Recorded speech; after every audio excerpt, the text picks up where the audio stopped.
All right, welcome, ladies and gentlemen.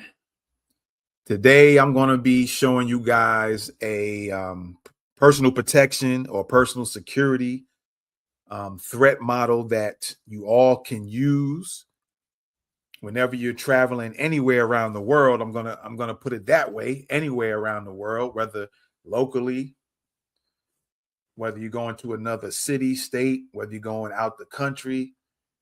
This threat model should definitely help you. All right. So let's begin and just break this thing down real quick. So as you see on the screen, it's called threat. The letters are T.H.R.E.A.T, and each letter stands for something. So we're going to go ahead and break that down, if you will. All right. Welcome again. Appreciate y'all for coming in. I hope this is something that you could take with you right away, no matter where you decide to go. Some of you might be going on business trips. Some of you might just be going on a vacation. You might be going to visit family. You might decide you want to go somewhere out the country you've never been to before. And no matter what you think or what you might think, you want to go somewhere to have fun, unless you know you're going somewhere on business. Even maybe on a business thing, it could be fun. But you also want to always know the threats you could be possibly facing, and you should be able to have some strategies on dealing with that. All right. So hopefully what I'm going to show you guys will help you take care of all of this. Okay. So again, let's break down the word threat. It's again, this is for practical personal security or personal protection, risk awareness, all right, threat awareness, if you will. And so yeah, let's get into it. All right, let's get into it. Let's break these things down here. Okay. So the threat model, a structured system used to identify and categorize potential dangers in any environment. Okay. Let me just do this real quick. So the purpose is to help individuals, or if you're going with a family, to recognize threats early before you go, preferably. But you can do it when you get somewhere. You can actually do this same thing. All right. If you have the access to the tools, and it's only one or two things. You can do the researches on your own, or you can have, and we're going to break that down later on towards the end. You can have AI do this for you.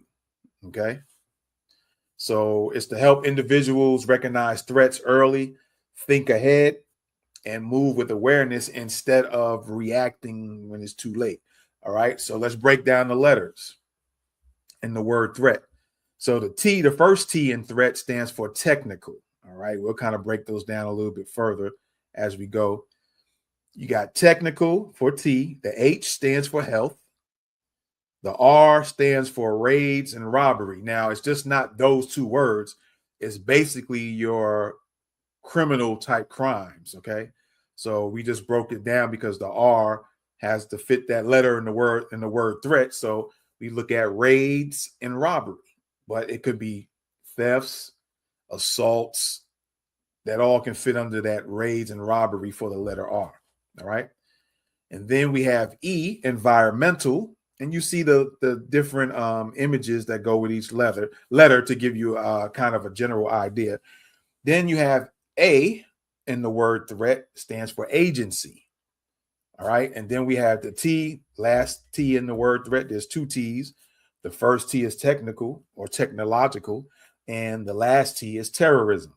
All right. You might go somewhere where some terrorism may have been or could possibly be brewing. All right. So that's what the letters stand for. And of course, you have the various images related to each word: technical, health, raids and robbery, environmental, agency, and terrorism. All right. So let's take a look at some general things about what technical threats could be. So a diagnostic definition of technical threats. All right. Threats involving your devices, your cell phones, right? Your cell phones, where are we at there? There we go. The cell phones, your devices, communications, personal data, because you had laptops too, right? It's not just a cell phone, laptop, tablet, personal data being monitored, tracked, or exploited without your knowledge. You can go into a country. If I'm not mistaken, I heard, and this came from a retired CIA officer, either from him or somebody in that field, that in some countries, as soon as you get in the country, I think even Israel can do that as well, or has done that. That you go in the country and automatically they can scan your phone. Probably as soon as you hit the airport, your phone and your items can be scanned. So those are what can be called technical threats. Okay. So some examples: hardware collection, audio collection devices, video collection devices. So again, some countries have cameras everywhere. You can go to hotels, or you might go to an Airbnb in Dubai, and there might be some video or audio collection devices. All right. Digital exploitation, your cell phone. I just mentioned that exploitation, your tablet exploitation, laptop exploitation. And these are not just limited to what I'm reading. There's other things involved, but this gives you a general idea to where you can expand that thought of that technical threat. Physical movements, tracking devices. All right. You could have a tracking device put on you, or you might, let's say a lot of times when people have rental cars, they have GPS tracking on the rental cars. Who knows? They might go an extra mile with tracking you. All right. Your physical movements. All right. It sounds kind of harsh and rough at times, but that is just what goes down. Okay. Or could go down. It doesn't have to be every time you go somewhere. All right. Different cities in the United States, in the country I'm in, they have cameras all over the place in certain parts of town, So data harvesting, devices used to collect information illegally. People might have ways to harvest your data. So I'm already kind of giving some, or at least one tip. You might not want to bring your phone. You might want to wait till you get to a specific location and purchase a local phone from the local area, something that you can buy for cheap and then toss later on. All right. So that's technical threats. All right. So now we have health threats. Okay. And this is not like the only list. It can be more than this. Here's just some examples. So health threats affecting the body through the air, your food, the water, or contact with another person or maybe an animal, spreading rapidly depending on the environment. So although where it does mention insects, but this also could involve animals you come in contact, could be under the threats, the health threats. All right. So examples: pathogens. You have viruses, bacteria. You got human to human transmission, right?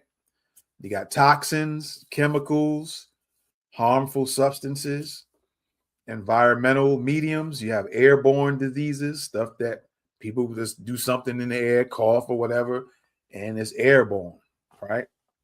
Waterborne threats, food contamination, okay?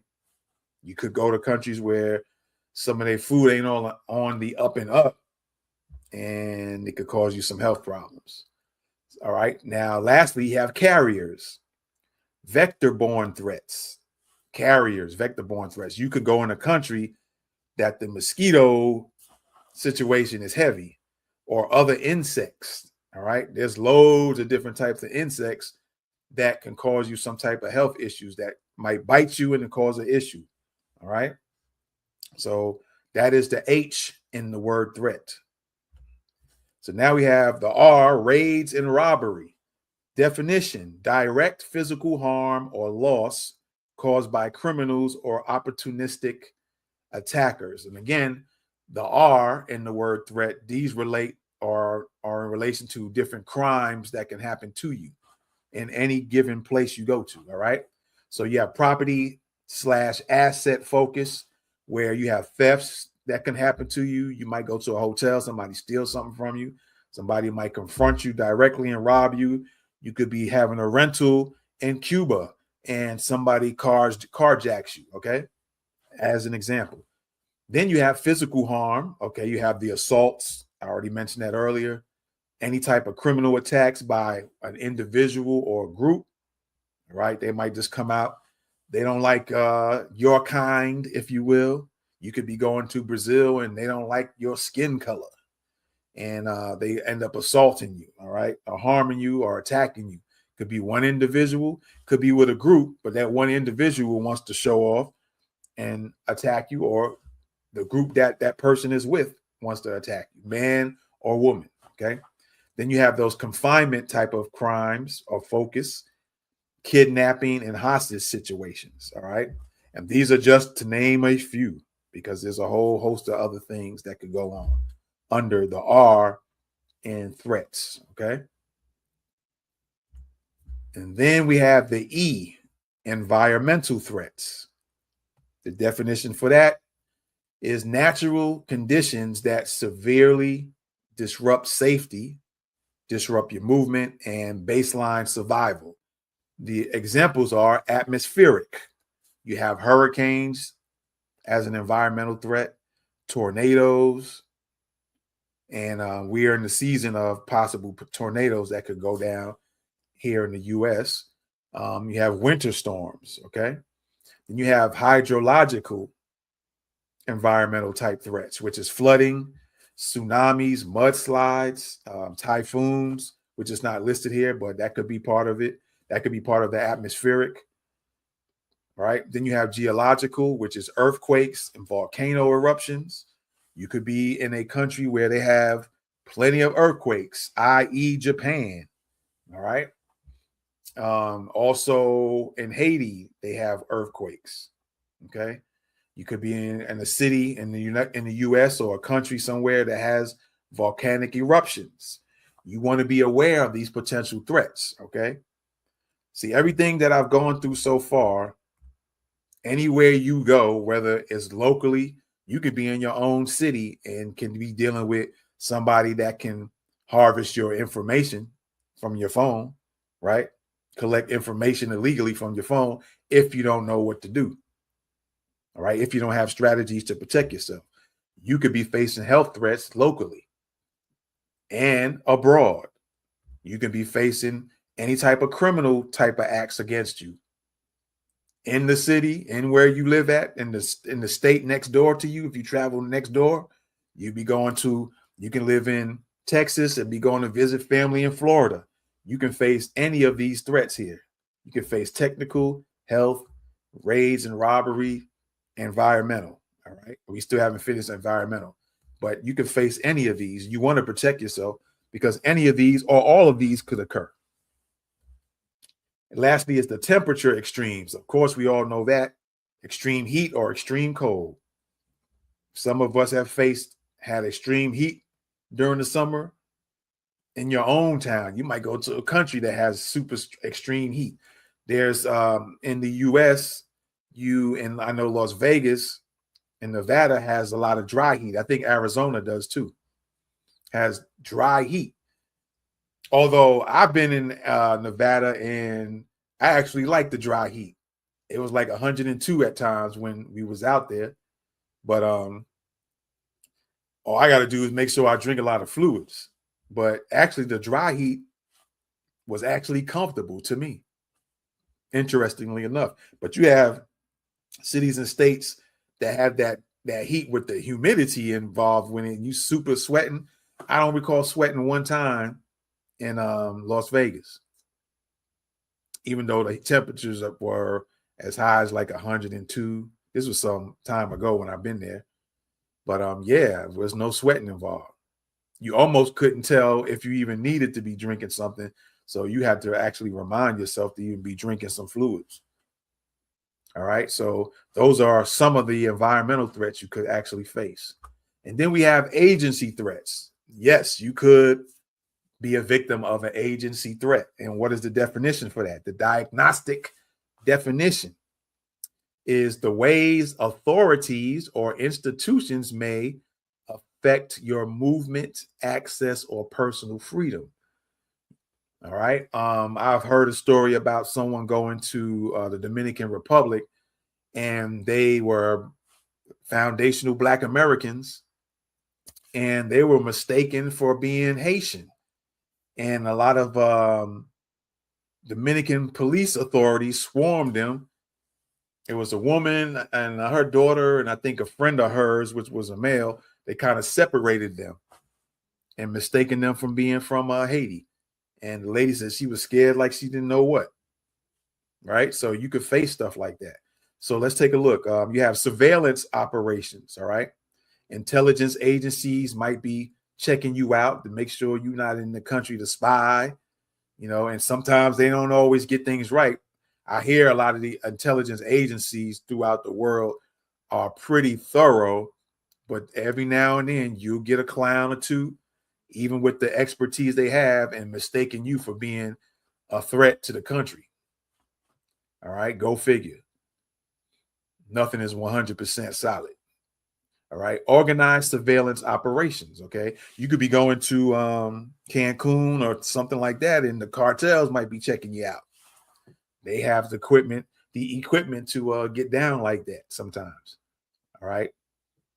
Then you have enforcement actions, government agencies, law enforcement actions, like I explained to you about the lady in the Dominican Republic. She was from America, Black American. All right.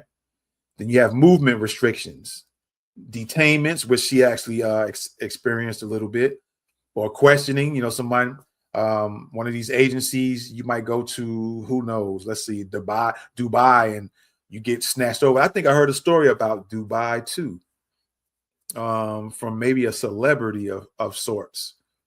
They was questioned, or a friend of a celebrity. They were actually kind of put in jail for a little while for something super minor and crazy. But yeah, you could be just snatched up, detained, and questioned. All right. You want to be aware of these things. It could happen in the US too. All right. Security restrictions. Okay. Regulations that impact movement or activity. You coming in to enjoy yourself, enjoy the country. You heard a lot about it. You've seen some visuals on YouTube or whatever by way of video. And you thought, man, I would love to go there. Or you might have spoken to somebody from there. And, just on a whim, you might have been on social media, and you might have been on TikTok and talked to somebody live, and they explain how nice it is or whatever.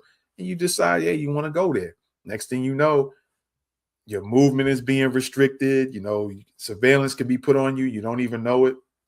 And based off that surveillance, then they might decide to approach you, and it'd be all for nothing because you genuinely went there just to enjoy yourself. All right. Then you have issues where some countries, they don't like certain ethnic groups. I don't know. Some of y'all might not be aware who Adonis is. A young Black man. He's probably in his late 20s, early 30s. He had some issues in I forgot what country that was in. Romania. He had some issues in Romania. Some of you might be familiar with that. All right. So you need to be aware of these type of threats, even agency. It was with agency, what law enforcement at first. It wasn't them at first. They kind of hollered at him at the back end of it. He had an issue with a civilian of Romania, and the issue he had would run into the R part of the threat model. Okay. He had an assault situation that took place. Okay. And then it turned into an agency situation. Okay. So that's the A in the word threat in this threat model. All right. So now we have the letter T, the terrorism threats. We all familiar with the word terrorism and terrorist acts that took place over the years or throughout the years. So let's break down this definition. All right. Violence designed to create widespread fear, disrupt society, and impact large groups of people. All right. And a lot of terrorist acts, domestic terrorism in my own country and abroad have taken place throughout the years. Okay. Even recent as these type of terrorist type shootings have taken place in the US. So we even need to be, this threat model is good to use anywhere. All right. And so the root causes, ideological violence. Then, they have different ideologies, ideologies. And then they have political violence, political differences. Iran's politics is different from the US politics, for an example. Religious extremism, you could have those type of issues going on. Muslim versus Christian. All right. Terrorism, Muslims versus Christians, Christians versus Muslims. You have some Christian groups that are done some terrorist things. All right. Execution and impact. Organized attacks, acts intended to create fear, attacks targeting civilians or infrastructure. That's happened a lot in different countries. All right. You had the situation in Australia, the Bondi incident, if I'm not mistaken. All right. Said to be some type of terrorist attack. All right. They attacked civilians that day. So then you have infrastructure, tunnels, bridges, buildings. All right. 9/11 incident. We won't go into whether it was fake or not. This is just to bring you awareness of the types of threats that one could face anywhere around the world. Okay. And so let's take a look at this threat dynamics matrix and the titles up top. You have threat category, and then you have the primary source of that threat, of a particular threat, the most likelihoods. Then you have the warning time, and then you have mitigation focus. Mitigation means to lessen. So you want to, or minimize if you want to use that word as well. All right. So let's look at technical. Under the threat category, the first one is technical. And the primary source, most times with technical threats, is some type of human source interaction. All right. A human is going to try to collect your data. So let's go back real quick to technical threats, right? So you have the cell phones, the laptop, your tablet. Then you have audio collection, video collection, tracking devices, and harvesting your data. Most likely it's going to be a human that's going to be doing that. So that's your primary source.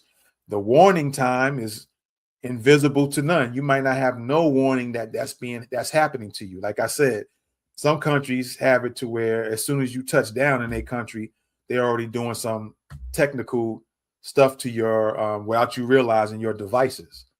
So have some protection to your devices. All right. Now, again, it says digital hygiene, which is how you could minimize or lessen that particular threat. All right. What is digital hygiene? Just look at the word hygiene, being clean. So you might want to have digital cleanliness. All right. Don't have certain things available on your phone or where somebody can access on your phone. Right. Or like I said, you could just leave your stuff there and purchase some cheap ones in the host country that you're going to. Right. You could do that. Right. So the next one, health. The primary source, biological. Warning time, you might get some gradual warning, delay. These are not definites, okay? This is just some general ideas. So delayed, gradual warning, you might get a little bit of a warning for health threats. You might go to a country and you might be, as the plane touched down, maybe the pilot says, you're getting ready to land in XYZ country. Be aware that certain health threats have existed here, and the pilot might tell you the types of threats.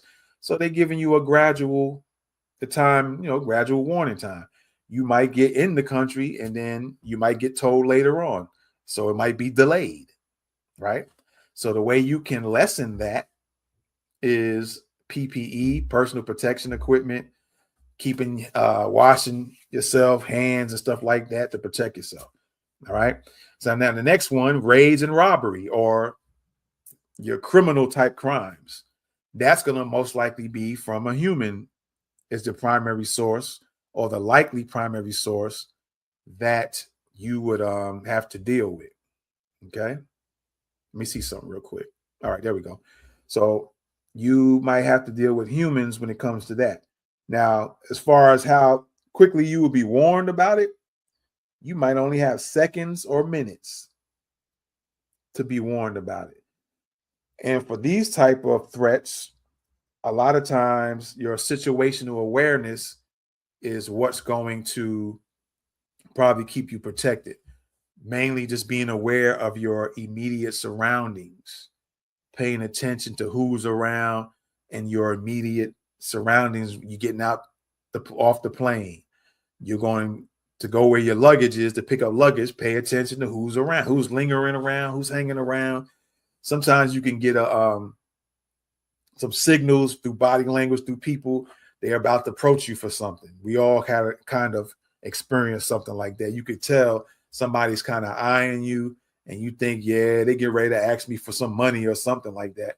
All right. So situational awareness, paying attention to what's going on in your immediate surroundings. All right. Is one thing that you can do to lessen those type of threats. All right. Now let's get into environmental. You have natural or environmental. Under the primary source is nature. All right. And again, environmental is your hurricanes, your tornadoes, your atmospheric type of threats. And we can always go back. All right. Hurricanes, tornadoes, winter storms, floods, tsunamis, mudslides, earthquakes, volcanic eruptions, extreme heat, extreme cold. Right. And you might have hours as a warning, or you might have days. Before you leave, you might get there might be something on the news, which is a source that you can research, or like I said, we'll get into the AI thing that'll help you kind of faster gather that information. But you could do this on your own as an extra step on top of using AI. But you might have hours or days. It might be days before you leave on the plane, and you hear about a tsunami in the area that you're going to be going to. And they might tell you the date and time, and it might be the time you get there. That might be the date. So the way to lessen that or minimize that particular threat, you have to have evacuation and or supplies. You might not be able to evacuate, so maybe having certain supplies on hand will help protect you from an environmental threat. All right.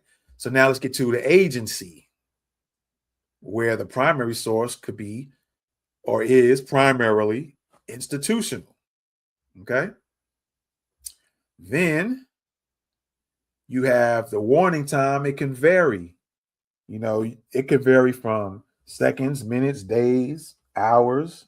It could be delayed or gradual. So it's going to vary when it comes to agencies. Different law enforcement, different intelligence agencies might be checking you out. You might get questioned at the airport.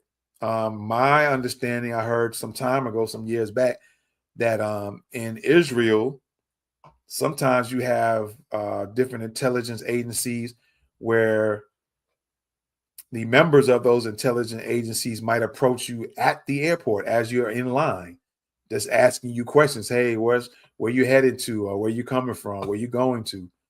You could get approached. All right.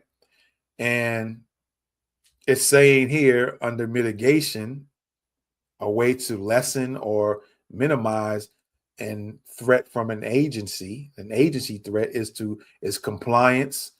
Also, maybe to prepare in advance, start thinking before you get to a location, what could be some things that you could get asked, even if you have nothing to do with nothing, even you just going somewhere for a good time. You could get approached at the airport when you drop down, when you head down to that country. In the airport, you could be approached by an agency. You might not know they're an agency. You might just think it's somebody off the street. You might think it's just a criminal or somebody just wanted to beg for money and they're working for an intelligence agency, right? So compliance, you might want to comply with what they're asking you. If a lot of time, I hate me personally, I hate that thing where if you got nothing to hide, you should answer. That's BS because it still bothers people even when they don't have nothing to hide. It's still annoying even when you have nothing to hide for people to probe and tell you to do this or ask you something and you don't want to give an answer. You're not suspect just because you don't want to answer. It's kind of weird for somebody to walk up on you asking you something and you really don't know who they are. They have no identifying uniform, badge, nothing. They don't tell you who they are. Yeah, that's annoying. So for all you clowns who go into that, oh, you got nothing to hide and da da da da. I could say something more, but we're gonna leave it at that. All right. So compliance and preparation. Think of two or three or four questions that you could be getting approached and asked, and think how you would respond to it. All right. And lastly, you have terrorism threats, and primary sources most likely will be humans that's going to commit these terrorist threats. Warning time, you probably don't never get none. All right. You can walk into a building and all of a sudden a terrorist attack goes down. Right. No time, no warning time at all. Although in the mitigation section under terrorism, it says egress and cover. Yeah, you want to always, anywhere you go, it takes you seconds to do it. Always look for a place of cover. And a cover, you have cover and you have concealment. All right. Cover are places or objects that you can get behind that are likely to protect yourself from bullets, or maybe if it's a bomb blast, it could protect you in some way a little bit. We don't know about the bombs per se, but try to find you or recognize areas or locations or things that are around you in your immediate area. Even if you get out the airport, you're going to go pick up your luggage, start recognizing where you could run to and duck down behind if something goes off, if a shooting goes off, or somebody's yelling, Allah Akbar, Allah Akbar. And then all of a sudden after that, boom, find you somewhere that you can go duck under. It could save your life. All right. Just an examples, no prejudice towards any group. I'm just saying. All right. So then you have egress, which means, if I'm not mistaken, egress refers to your exits. So the things you want to do is find cover where you can duck down to protect yourself from being harmed from any blast or bullets. That it's something that's likely to cover when it hits it. It's not going to go through it and still hit you. Or a blast, it might blast one half of the thing on that side, but you still could be protected on the other side. Possibly. That's less likely, but it's possible.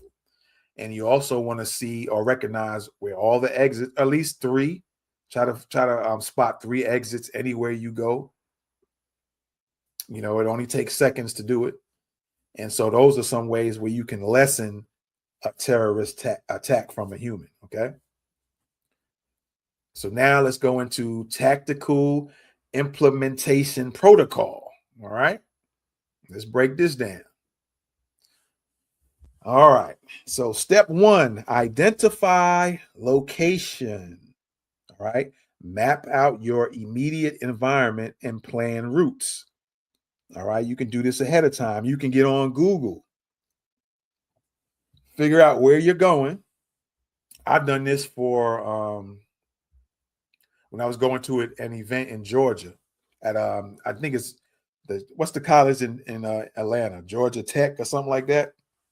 I pulled up, I went to Google Earth or something to that effect, I think it was, or even Google, and pulled up an actual, it shows you the actual street level, or you can see the real view of it. And I took a look around the school and figured out where the exits that I could go in and out of. And if I was with somebody, where we could meet if we get separated. So I actually done that. So you can do that too. Map out your immediate environment that you're going to be in. And you could do it on the spot. If you're somewhere right then and there, you can get on your phone and do it right then and there. So you can do it in real time where you're at the location you're at, or days or weeks beforehand, and get on Google from your phone, Google Maps from your phone, or Google Earth on your laptop, phone, tablet, way ahead of time. All right. Then you can plan out your routes. You can get on there and look up the Google Maps or whatever tool you might use to figure out, I'm gonna travel. This is the way we're gonna travel, and maybe find an alternative route. Although, when you have GPS on your phone, people are you're probably less likely to do it. It's always good to map it out. You can even print out some directions and keep it with you in case your phone goes out. So then you have the paper version, say, oh man, we was headed such and such, but I don't know where else to go. The phone cut out on me. Pull out the paperwork and have somebody read it out, or pull over somewhere and figure out, okay, I got to go to this exit, then I got to turn right or left. So it's always good to have that backup. Okay. So map out your immediate environment and plan routes. All right. Step 2, break down categories. This is where the threat model comes in. All right. Run that 6-pillar T.H.R.E.A.T checklist against the destinations that you're going to go to. You might be going to several destinations. All right. For an example, I'm going to use Georgia again. You could be going to Georgia. You might be going to the Coca-Cola Museum. Then you might go to the Martin Luther King Museum after that. Then you might be heading to the Botanical Gardens in Georgia. So you might want to do a threat checklist for each one of those locations. All right. You want to find out what the technical threats are, the health threats, the raids and robbery threats, the environmental threats, the agency threats, which is most likely going to be the Atlanta PD. All right. Although then you have the CDC, you might run into that situation as well down in Atlanta. And you have the terrorism threats. All right. You might have to run 3 of those for those 3 locations you go into. All right. So that's your next step. This is kind of protocol you should go into when you're going to do your traveling. Okay. And then your next one here is step number 3, recognize vulnerabilities. All right. Identify the most probable threats based on the specific environment. Okay. You can do your research on your own, or you can have AI do it for you. You give it certain directions, or you can do a combination of both. You can do your own research. You can look at news reports. You can go online and read news articles. All right. And get that information. There are websites. Spot Crime is one of them. You can do in the US. Then you have there's it's either healthmap.org or health.org. If you want to learn about the health threats, you can get on that map and figure out. There's a few other websites, because I use 2, the health map, and I use another one that's also tells you different health issues and stuff like that, health threats worldwide, but I forget the name of it. But healthmap.org or health.org or healthmap.org is definitely one of those websites. All right. So you can do that. You can get on weather.com and get environmental threats you could be facing. Find out if there's going to be tornadoes in the area that you're going to be going to. All right. So that'll be your step 3. Recognize the vulnerabilities, identify the most probable threats based on the specific environment you're going to be going to. And then we have step number 4, prepare your strategies. Okay. Establish pre-planned countermeasures and protection strategies before you get there. All right. It's beneficial you do that before you get there, so you already know what things you could do, or if this happens, you can do this. If that happens, you can do that. If this goes down, or you hear about this, even if it was part of the threats, the vulnerabilities or the threats you could face, but it does, when you get there, it doesn't happen. But then later on, you hear about it. Well, you were already up on it because you already did your research and you already have the things you need, or how you're going to move when these threats get announced. So that's a 4-step protocol process on how you can prepare for threats anywhere you go. All right. And again, there's different websites and stuff like that. All right. So again, just to go over it, the 4 steps, you have identify the location. Step 2 is break down the categories, the threat categories, break down the T's that you might face, the H's, the R's, the E's, the A's, and the T's. All right. And then step 3, you want to recognize the vulnerabilities, what you could be vulnerable to regarding those threats. And then step 4 is prepare the strategies. Prepare your countermeasures, prepare your protection strategies that you are going to implement if you face any of those threats. All right. And now, here's what we're going to do with the AI, because I want to show you this in real time. And I want you to look at this. You can write it down, but I'm also going to make this particular slide deck available to you for free. All right. We're going to put the QR code up in a little bit, and I'm going to take you to I'm going to show you the actual site so you can go directly there, or you can scan the QR code and it should take you there. However you want to do it. And it's $7, but I have a coupon code, a discount code where you'll get it for free. All right. So don't worry about it. Don't worry about paying for it. You're going to get it for free. Okay. So automate your assessment with AI. All right. To run your own rapid threat assessment, copy and paste this exact prompt into ChatGPT before any travel that you do. All right. So here's the prompt. You can use ChatGPT. You can use Claude. I don't know if Perplexity you can talk to Perplexity and it gives you, but any of those AI tools like that. I started using Claude more frequently lately, but I still heavily use ChatGPT, but I'm kind of starting to make a even balance between the two. Okay.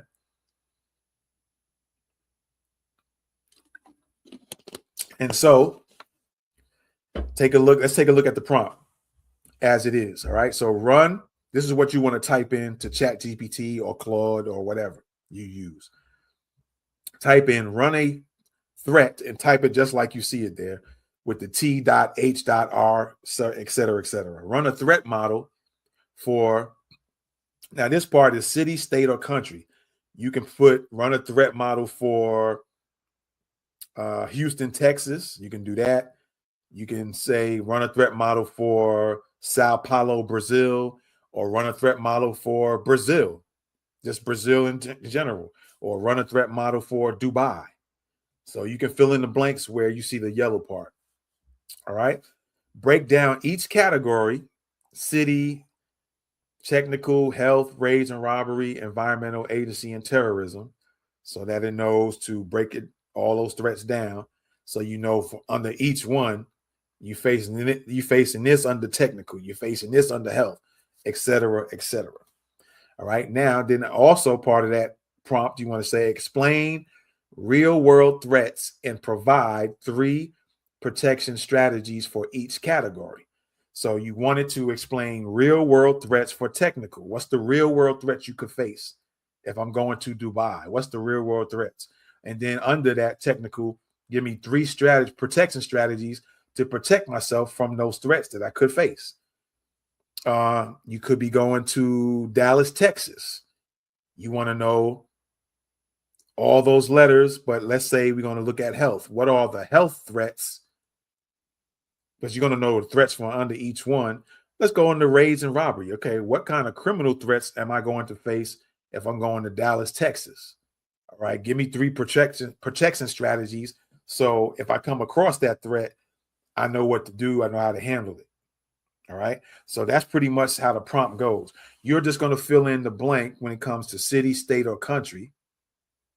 And then where it says city, technical threat, or what you're going to do is replace that word city with the actual city.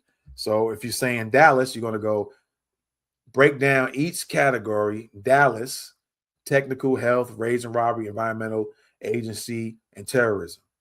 and Chat GPT or Claude or whatever you use will break those down. We're going to go into a real example here in a minute. All right. And that's it. That's your prompt right there. Use that prompt every time. Okay. Use that prompt every time. All right. And lastly, preparation beats panic. All right. It's better for you to be prepared than you going somewhere and something go down and all of a sudden you panic. Because a lot of people don't want to do that, the work. And a lot of people don't want to worry about threats that can happen to them. But you shouldn't look at it. Some people look at it from the lens of, oh, you're just going to bring on something negative is going to happen. No, because 9 times out of 10, if you prepare for something, then you get somewhere, none of it's happened. But if one of those things you might face in that threat model, one of those letters you could face, then you already went through this and you're going to be more calm for it because you already went through the threat assessment and you came up, or Chat GPT or Claude gave you the strategies. Okay, here's a strategy to handle this health threat. Here's three for the health, 3 for the technical, 3 for the raids and robbery, 3 for the agency, 3 for the terrorism, right? So you're going to already be prepared for it. So preparation beats panic. Awareness beats reaction. So if you're aware of your surroundings, you see things looking like they're going to pop off, you already can start making your moves, okay? Smart movement beats luck, okay? Stay ready so you don't have to get ready. And that's facts on top of facts. All right, so with that being said, let's go ahead and pull up. Oh, I said I was going to do this. All right. I said I was going to share this screen of Chat GPT so you can see an actual example of this. So let's pull this up. Kabooyah. All right. So there we have it. Let me do something real quick. Close that up. So on the screen, I put that same prompt that I just read to y'all. All right. Let me see if I can pull that up. Yeah, there we go. That prompt right there. I just modified it a little bit. Okay. I just modified that particular prompt. All right. So what I put down is roughly the same thing you've seen. I used the Coca-Cola in Atlanta. All right. Coca-Cola Museum. So run a threat model for the Coca-Cola Museum in Atlanta, Georgia. Break down each category. And I put Atlanta and the Coca-Cola Museum itself. And I put technical, health, raids, robbery, environmental, agency, terrorism. And then I put, that's like in the prompt, explain real world threats and provide 3 protection strategies for each category. All right. And so what we're going to do is I'm going to click on that. Hopefully it remembered the information I put in so it knows what I'm talking about. And I'm just going to click enter. We're going to see what pops off. All right. So let's do it. Let's see what happens here. It's searching the web. All right. Here's a real world street threat level model for, hopefully it's going to do what I said. All right. So let's get into it, man. Let's get into it. Let me put y'all on full screen. All right. And so, yeah, let's get into it and see what happens here. All right. So here's a real world street level threat model for the world of Coca-Cola and the surrounding Atlanta downtown Centennial Olympic Park zone. I'm going to keep this practical, not theoretical. This is how you move smart, not scared. Okay. So it gives me some visuals. All right. Visual context. So you see the terrain. So it's giving me, this is Chat GPT I'm doing this on. So it's giving me some visuals of what things look like. That's always beneficial, right? That's always a good thing to know what you're looking at So when you get there, you kind of be familiar with it. So it says threat model breakdown. Number one, technical threats, digital surveillance, theft via tech. All right. Real world risk. Okay. You can run the risk of pickpocketing and phone theft in crowded tourist areas, credit card skimming, tap scams, public Wi-Fi interceptions. That's pretty good to know. You might not want to use the public Wi-Fi.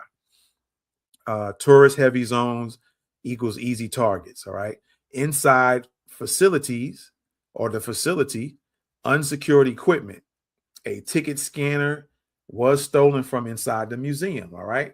And then I think they give you a link here where it shows you an article where a man caught on camera stealing from World of Coca-Cola. All right. So look how thorough ChatGPT is getting with the information to provide you. Now, here's a protection move that you can take. All right. Here's the protection moves. Run, pocket discipline, front pockets only. All right. Or it says run pocket discipline. All right. Front pockets only, zippered if possible. So that's how you can protect yourself from the pickpocketing. Okay. No phone hanging out while distracted. And I mentioned this one about avoiding the public Wi-Fi already. And it says avoid public Wi-Fi for anything important. Use mobile data or VPN. Okay. All right. Also, limit exposure behavior. Don't stand still scrolling near entrances or exits.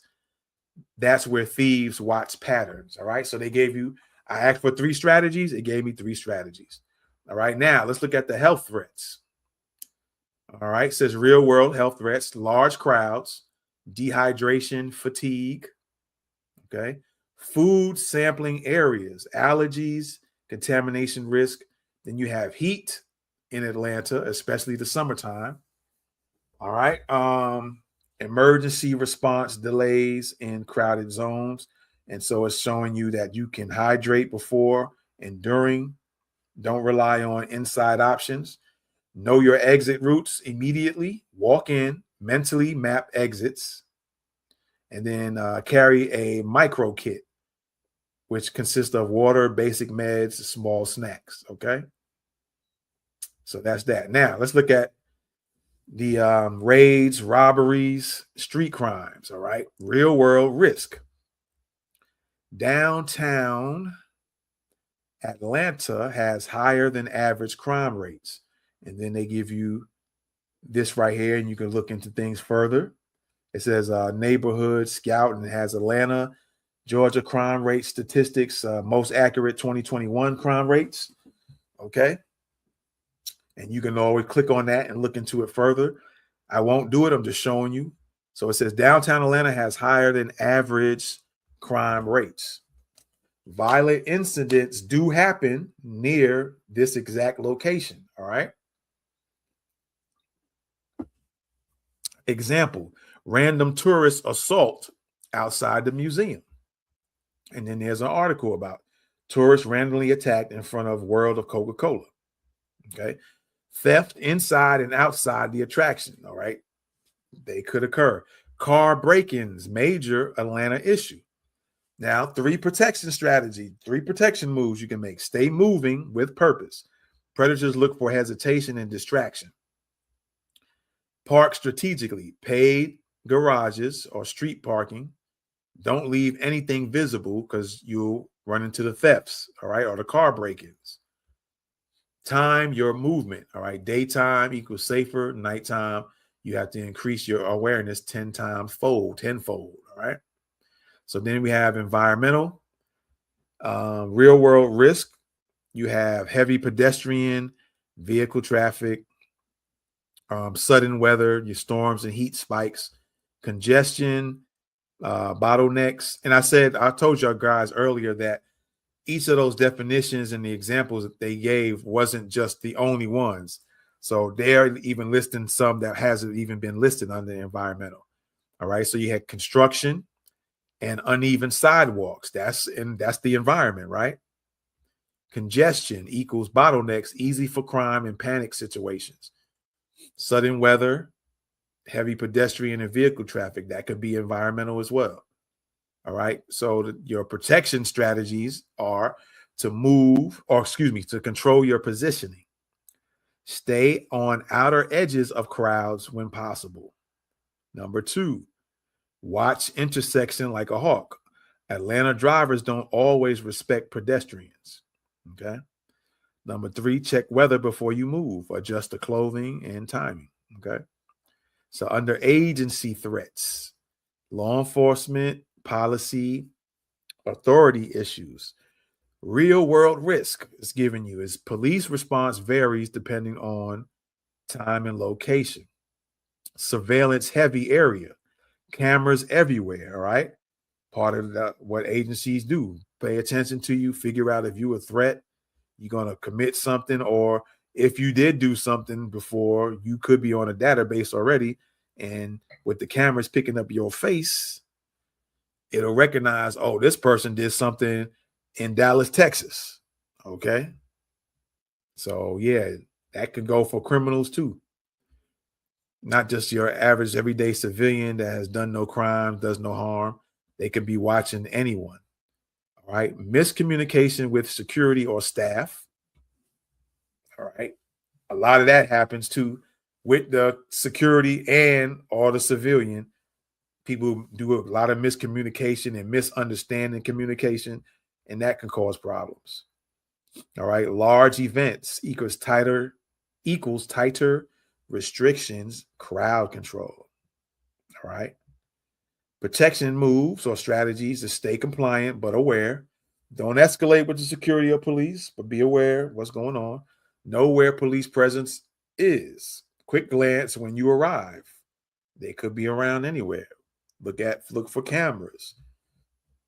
Be aware where cameras could be at. You might even ask people, hey, it might be a kind of weird question to ask somebody, but you just might want to know.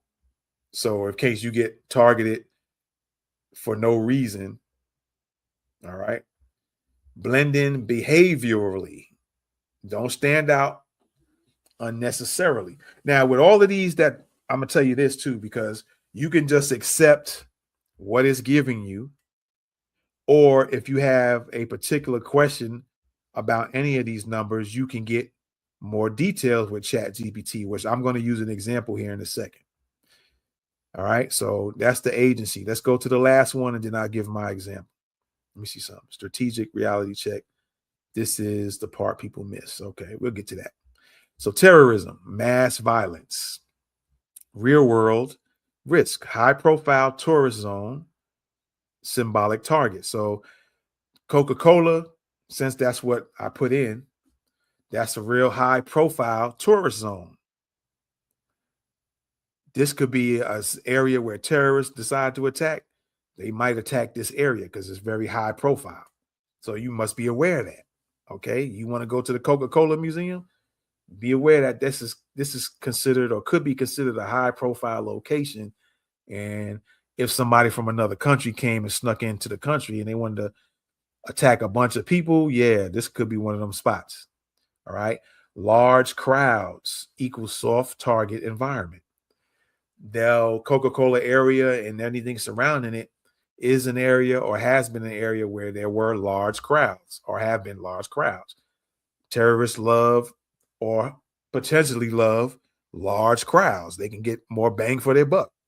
Okay. Shared space with other major attractions. Okay. The aquarium, the park that Olympic Park? I said Ozempic. I was going to say Ozempic Park. Imagine that.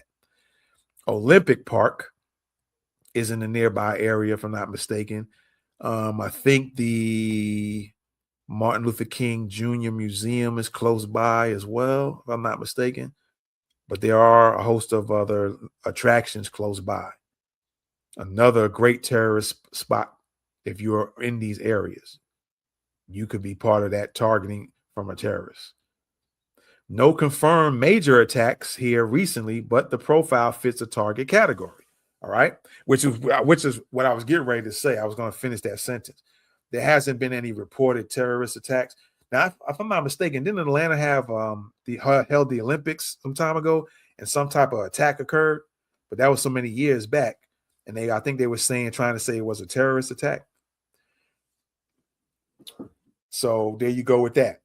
Protection moves. Run. Exit awareness at all times. Always know 2 ways out. I say always know 3 ways out.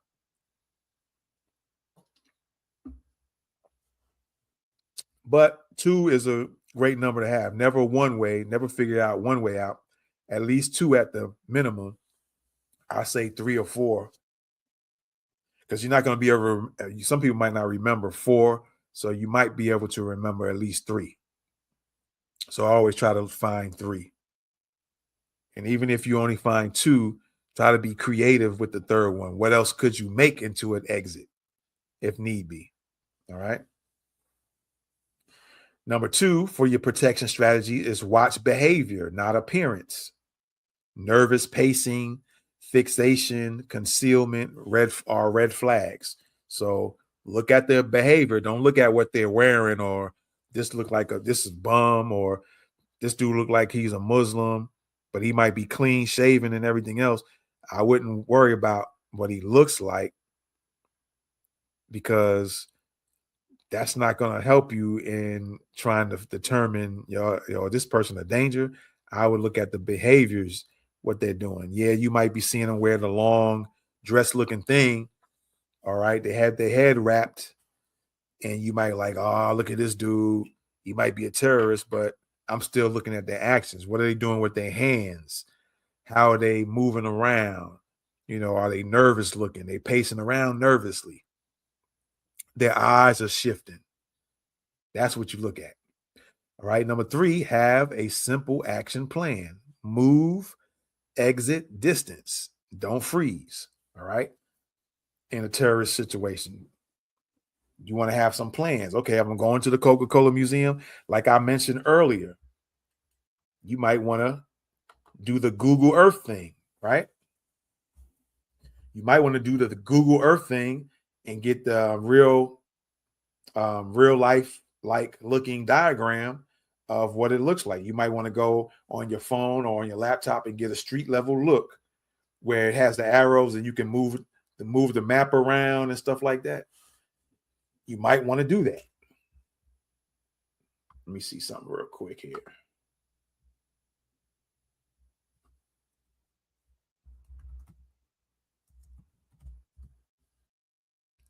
Let me see here if it'll allow. We're going to try something in a second.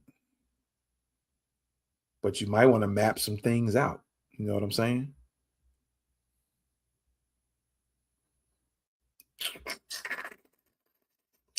Well, this is not allowing me to do that, so we'll skip that for now. But yeah, you might want to map things out ahead of time, right?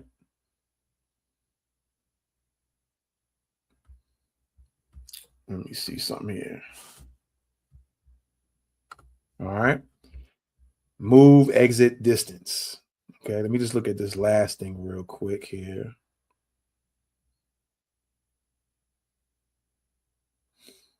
All right.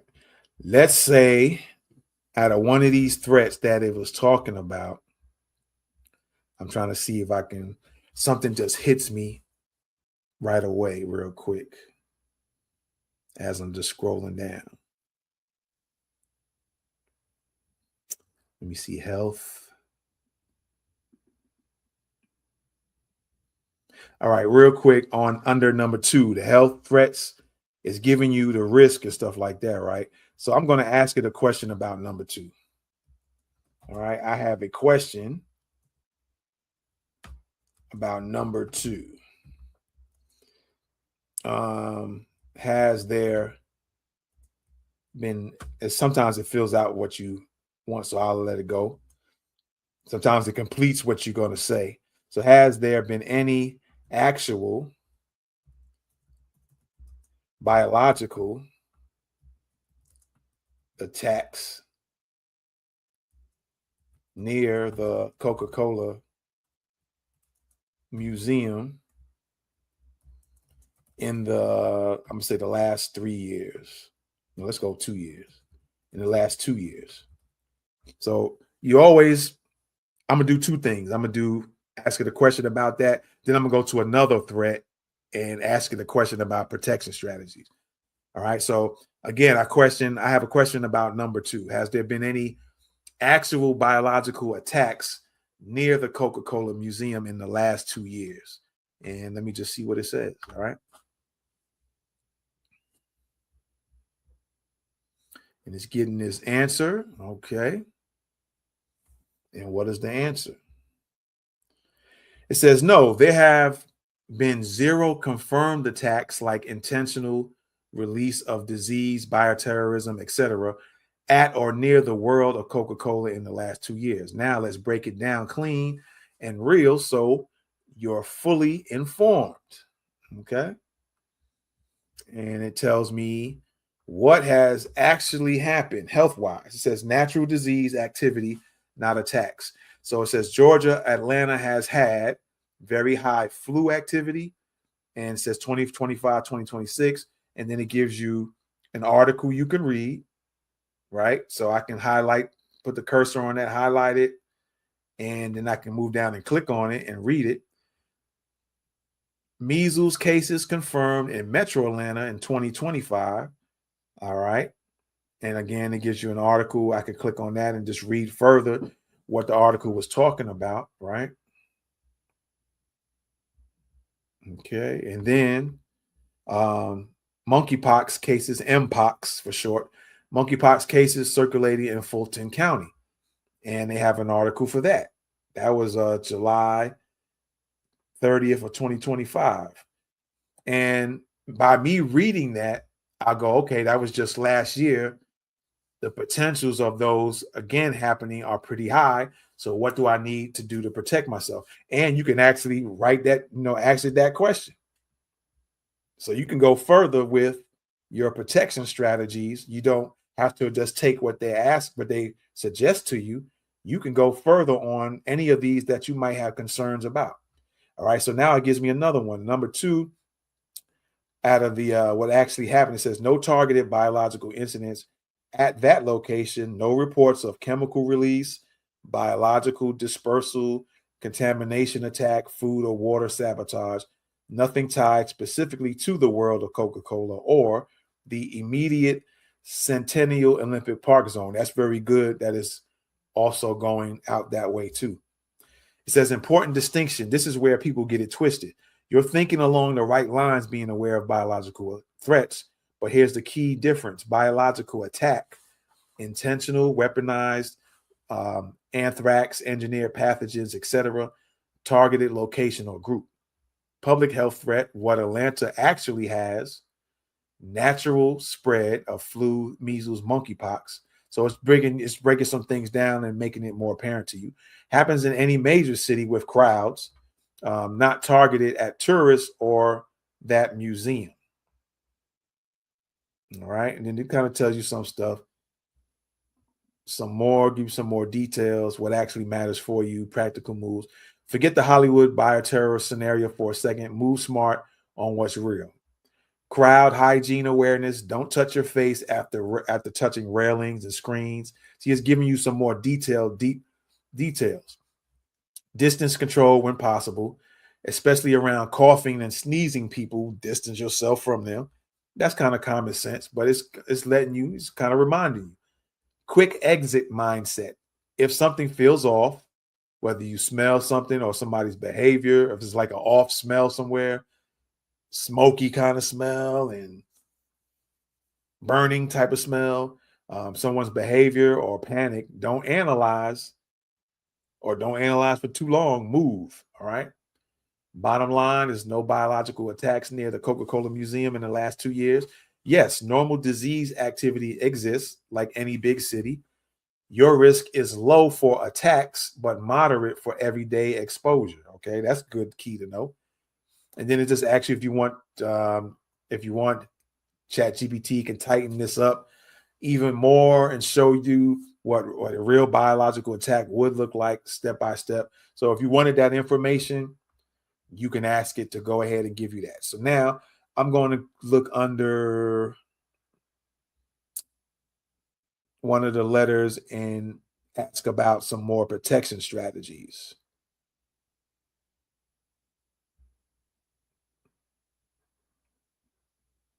All right, watch behavior, not appearance. Okay.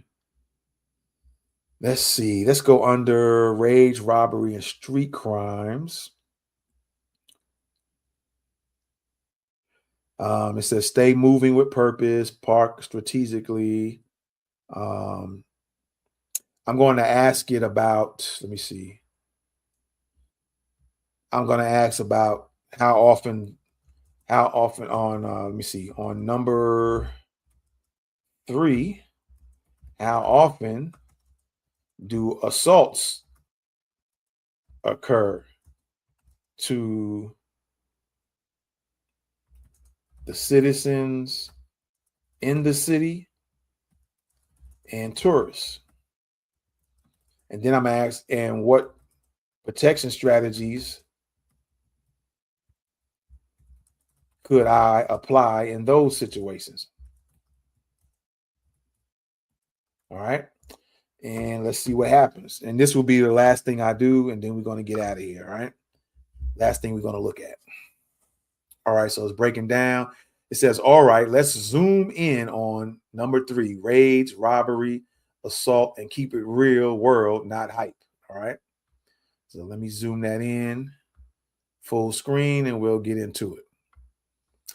All right. Atlanta, downtown tourism. Again, is giving you some images that you can familiarize yourself with. And then it says, how often do assaults actually occur? Big picture, citywide, excuse me. Atlanta sees thousands of aggravated assaults per year.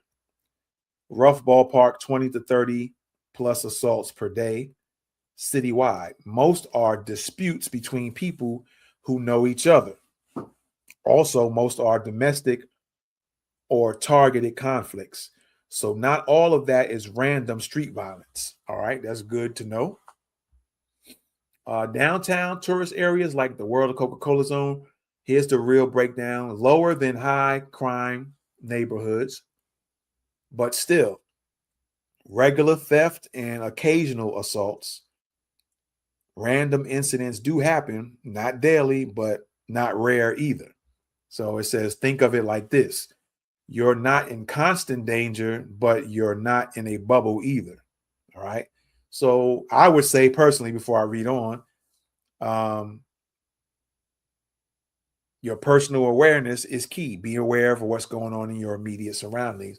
It's very key. All right. For tourists specifically, tourists get targeted more for distraction, which is phones, photos, and unfamiliarity. All right. Carrying valuables. That's what tourists get targeted more for. And their slow reaction times. Okay. Most common is pickpocketing, snatch and run thefts, grabbing your purse, grabbing your phone, grabbing something of value that they find valuable to them. They'll snatch and run with it. So you got to use some strategies to protect against that. And the occasional aggressive confrontation. Less common, but real. It's less common, but it's real. Random assault, like the case we talked about earlier. Okay. The truth most people miss, you're probably thinking, if assaults happen that often, why don't I see it everywhere? Because it's spread out across the city. It happens in pockets, not everywhere at once, and usually fast, targeted, and over quickly. All right. So then it's going to give me some protection strategies to deal with that.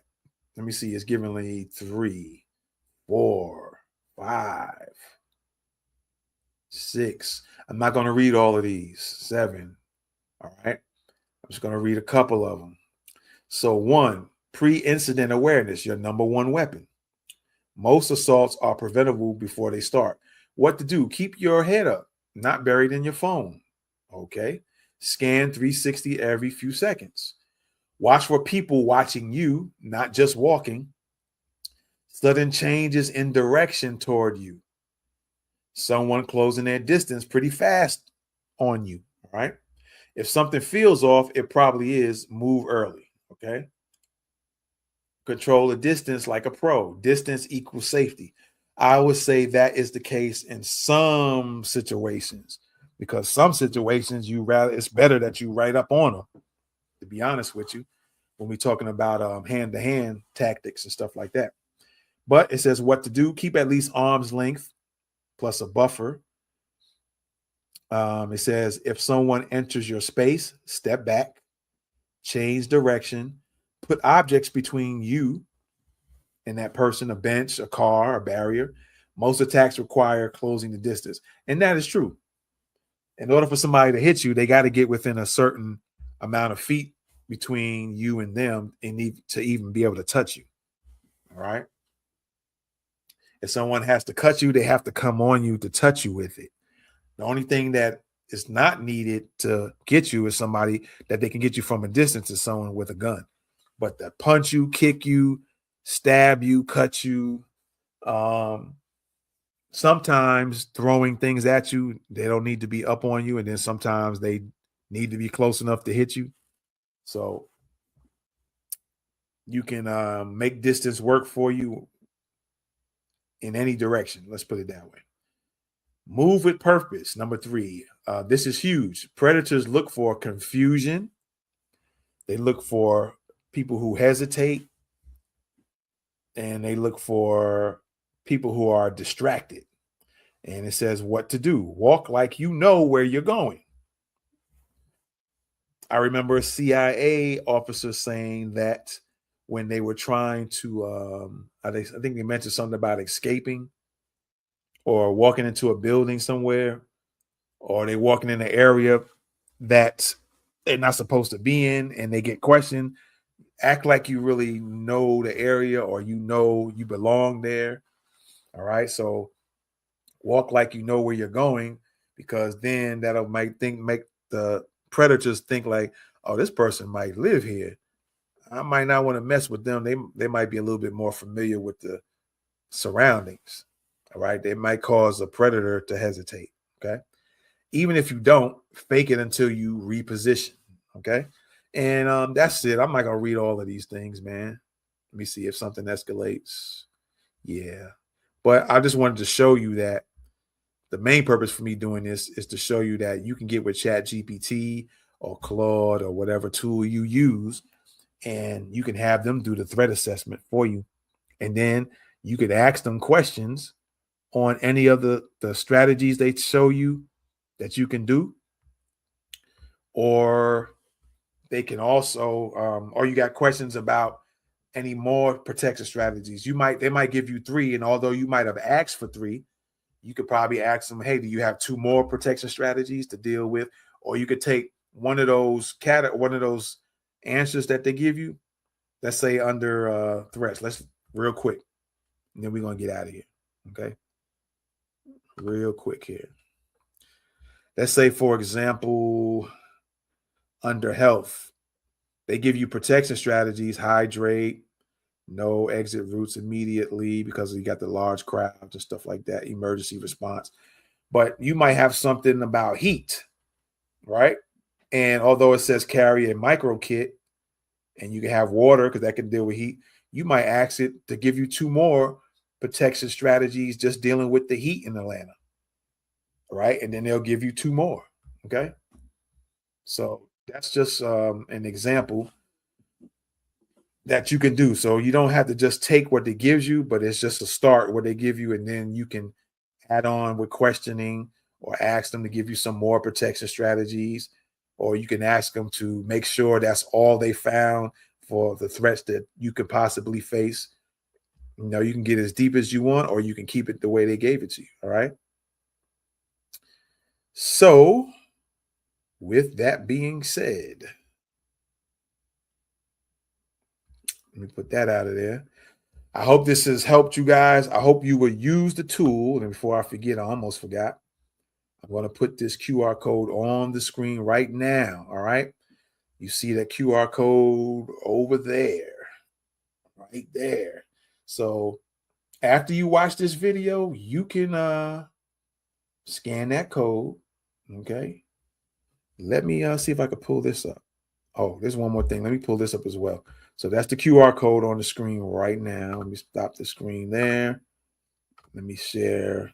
I want to share. Where's that at? Is this what I'm looking for? Yep. Because I want to show you this, and then we're going to be out of here. All right. Let me pull that up real quick. QR code on the screen. And there we go. This is it'll take you to this page here, by the way. When you scan the QR code, it'll take you to that page. Where are we at here? And so I just want y'all to see. Let me scroll down. It says $7, but the top line in the description of this product, it's a PDF, and everything I just showed you on the screen, breaking it down, will be on this PDF. Now, when you you want to click on I want this, it's going to ask you for your email, put the email in, and then it's going to take you to the checkout. It's going to ask you about a discount code. You want to put it in just the way you see it. Stay ready. All right. Stay ready. I'm going to put this on the screen as well. So there'll be no mistakes out here. No one mistaken. Let me see. Let me go here. Where are we at? There we go. All right. So I want y'all to get this for free. All right.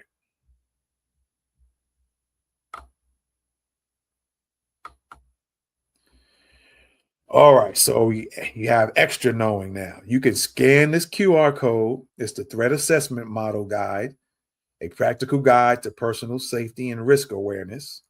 Everything that I showed you on the screen, breaking down what the letters mean and all of that will be, this is what you actually get if you just want to have that with you. All right. You want to look at it and study it. You can do that. Okay. When you hit I want this, right? And then when you go to checkout, you hit I want this right here. You can go to checkout, put in your email. You can't get it until you put your email in. And that's all it's going to ask you, not your home address or nothing like that, because it's not a physical product to be sent to you. You'll be able to download this product onto your laptop, tablet, cell phone, if I'm not mistaken, if you want it there. When you get there, it's going to ask you for the QR code.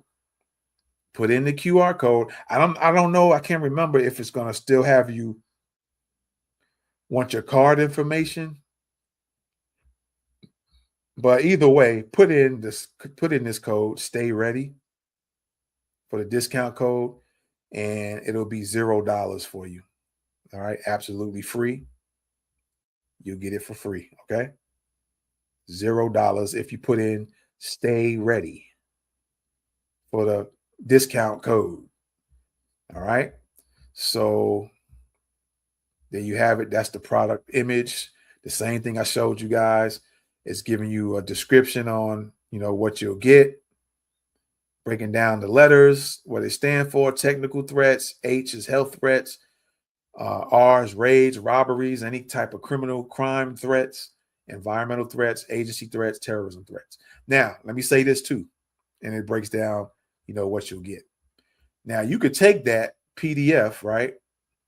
You could take that PDF, and what you can do is give ChatGPT or Claude that PDF, and then you can type in that prompt, because on that PDF it has the prompt there. So you can type that in, and you can even add to the prompt and tell them, based off this PDF, I need you to, whatever the prompt says, again, do the threat assessment for wherever you're going to go. You might even be able to put an address in, and they'll probably give you that detail, city, state, country, and tell it to base it off of looking for threats that are in this document or slide deck or PDF file or this file that I just sent you. So you can upload the PDF that you're going to download for free.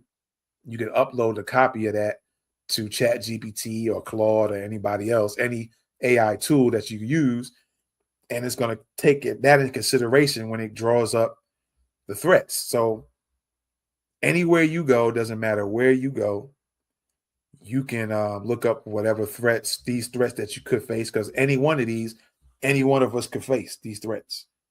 It might be more of something else than others. the terrorism, it'll tell you, just like it did with the Atlanta. We haven't faced any terrorism situations, but X, Y, and Z. So you be thoroughly knowledgeable on when you go somewhere, what threats you can face, and you have the strategies on how to deal with those threats. And you can ask Chat GPT or any of those AI tools, do they have any more strategies that you can use to protect yourself or to lessen the probability of you facing this threat? All right. Even with the assault situation, I didn't do it, but you can ask it, what can you do if you face an assault situation and an assault is imminent? You can ask it what you can do in that situation, and it'll give you some options. All right. So again, use the word stay ready, use all caps. You can scan this QR code right now or anytime you watch this video. It should bring you, matter of fact, let me try that right now. I'm going to do it on my own phone. Let me see something.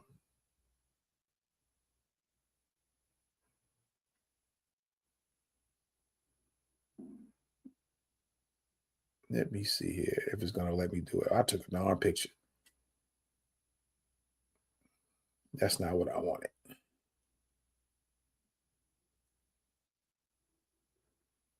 I see it's highlighting the thing. Let me see something. It's kind of weird.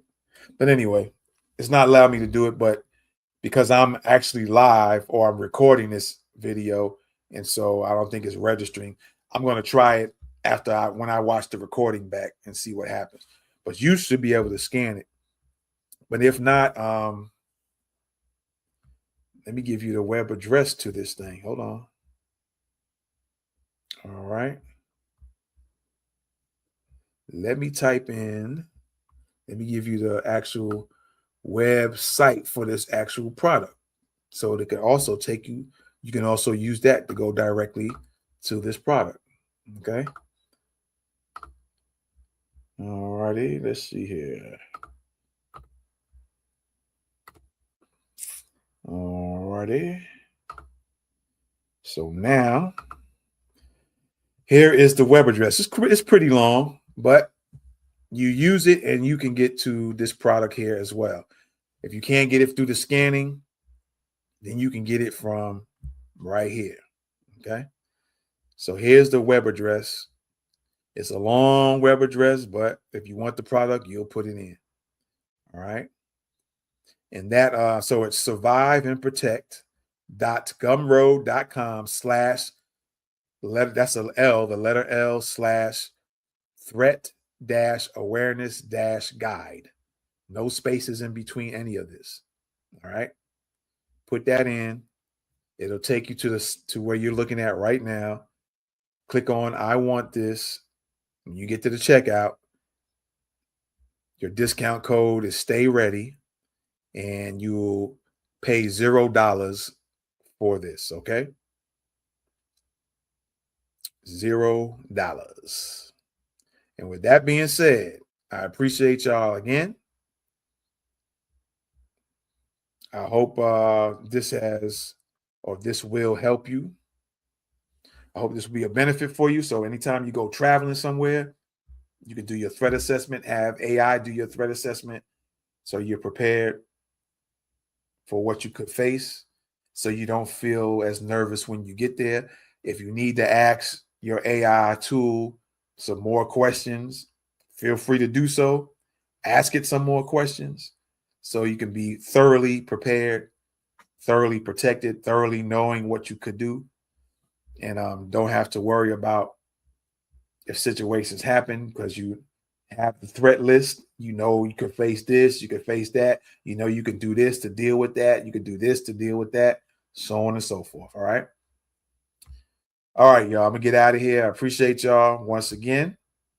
And let me know what you think about this. Let me know if it's helped you out. Let me know if you tried it out. And let me know what the results are. Okay. And with that being said, I am out of here. Peace.